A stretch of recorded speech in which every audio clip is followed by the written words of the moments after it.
across Southern California. We're looking at temperatures in the 70s along the coast. Look for sunny skies and breezes, and as we saw, some patchy fog in some locations. 84 downtown LA, 99 in the San Fernando Valley. It'll be interesting to see if we hit triple digits there today. 91 in Orange County, 100 in the Inland Empire, and 101 in the High Desert. We're looking at strong gusty winds in the High Desert and the IE. More details on the return of some thunderstorms in your forecast. For now, though, Mark and Alina, back to you. Garden Grove woman is speaking out this morning, saying that she was the victim of someone who was impersonating a doctor who performed illegal cosmetic procedures. This woman, who goes by the name of Monica, told us that she received Botox injections last May from a doctor that she found on Google. But she says just a week later that she couldn't blink and her eyebrow was collapsing over her eye. It turns out this person wasn't a doctor at all. This week, authorities arrested the man, identified as 61-year-old Elias Segoviano. He's facing more than 5 years in prison for unauthorized practice of medicine, but the damage has been done. And Monica tells us it's hard to even glance at her own reflection. I'm embarrassed. I don't go out anymore. I don't see my friends anymore. I don't do karaoke anymore. I was prettier before I walked in his office, and now I'm fighting to get my old looks back. Monica is now looking for a physician to help her with her injuries and also for legal representation. Investigators believe that there are more victims. They're asking anyone who may have been in contact with Segoviano to call the Orange County District Attorney's Office. The San Clemente City Council will hold a special meeting today to discuss turning the city into a sanctuary for life city. The proposal calls for an abortion ban within San Clemente city limits. Council member Steve Knobloch wrote the resolution, which goes against the state law, but he says the purpose of government is to, quote, protect life. If passed, the proposal would only be a symbolic move to show support for an abortion ban. There is no enforcement language to the bill. However, a follow-up ordinance could later be written that would enforce a ban. President Biden's administration is condemning Indiana's new ban on abortion, calling it, quote, another extreme attempt by Republicans to trample women's rights. Governor Eric Holcomb ended up signing the bill into law yesterday that is the most restrictive since Roe versus Wade was overturned by the Supreme Court. Currently, Indiana allows abortions up to 20 weeks after fertilization. The new law bans the procedure, though, altogether, but has exceptions in cases where the mother's life is in danger or if the pregnancy was the result of rape or incest. This goes into effect September 15th. A verdict is in for a closely watched abortion rights case in Minnesota.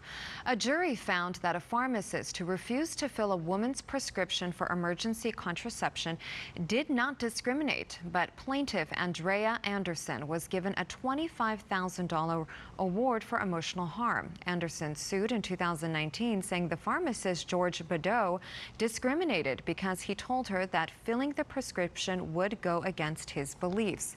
During the trial, Badeau said that he wasn't trying to interfere with what she wanted, but was asking to be excused from filling the prescription. Anderson plans to appeal the decision.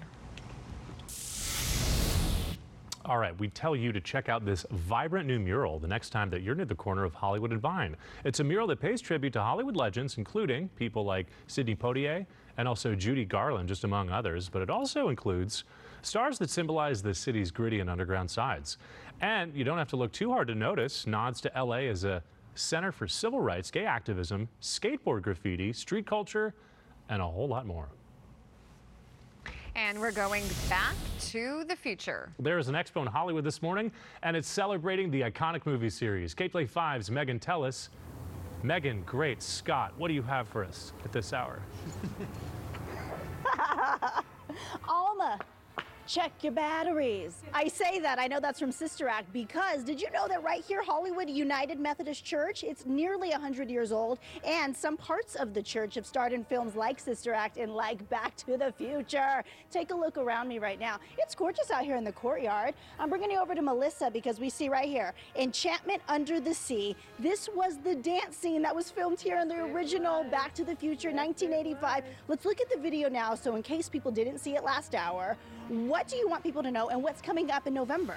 We are doing a recreation of the actual Enchantment Under the Sea. Today, you're doing it. No, that's November 12th. But today people can come, they can get tickets and see it. Absolutely. Come to the gym, experience. We have photo booth set up so you can get on stage where Marty McFly famously played the Gibson guitar and just immerse yourself in your Back to the Future fandom. And then if you didn't get a chance to come here today, or if you do and you loved it so much you want to come back, what's happening November 12th? November 12th, we are hopefully doing a giant benefit recreation dance. Our intention is to try to gain or generate $25,000 in donations to benefit the church and help our capital improvements with our bell tower. You want people to dress up like 80s gear galore. I had the shiny blazer on. No, 1955 galore. The dance was November 12th, 1955. It was shot in 1985, but it was back, the past, the future, all the things. Some of the money, Emily, will be put toward what? And this is part of the film too. Yes, it is. So our iconic bell tower has been a part of the building since about 1929, but the AIDS ribbons were attached in 1993.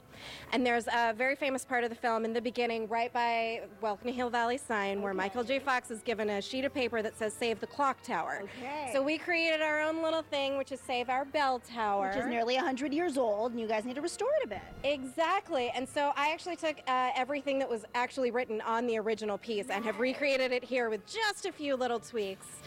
And so that is what the Enchantment Under the Sea dance on November 12th is going to go towards, is saving our bell tower. The question is, and I'm going to scoot over here, will the DeLorean be here on November 12th? There are only 3 people who rent out DeLoreans in all of Los Angeles? Yes, that's true. And the Hollywood Bowl has 2 of them for their event, but we managed to get the best one, guys, the best one. So you scoot this way. Yes. Okay, so people can see. So I know we're wrapping this up, but this DeLorean here, I hear only 9,000 DeLoreans were ever made in the world. About 6,000 of them still exist on the roads around the world. One of them right here. And as we know, Mark, as I send this back to you, I know you're a huge fan of the cult classic Back to the Future. The flux capacitor, it's even inside of here if you can get just a little bit closer, because this was turned into the time machine. They can get in Very it. cool. They And can people can get in it today. Yes, yes. Wow. Yeah, Edwin, our fantastic driver, has very graciously allowed people who've come to this experience to actually be able to get in and pretend to drive the car. It's the closest experience you will ever have. A very Instagrammable moment. Absolutely, Very guys. cool. Very 2022 of the owner here. Hawthorne DeLorean. Check him out on social media. Hawthorne DeLorean. There you go. And the information was just for you on the screen. If we can pop it up once more. If you want to come today to see the experience, Enchantment Under the Sea dance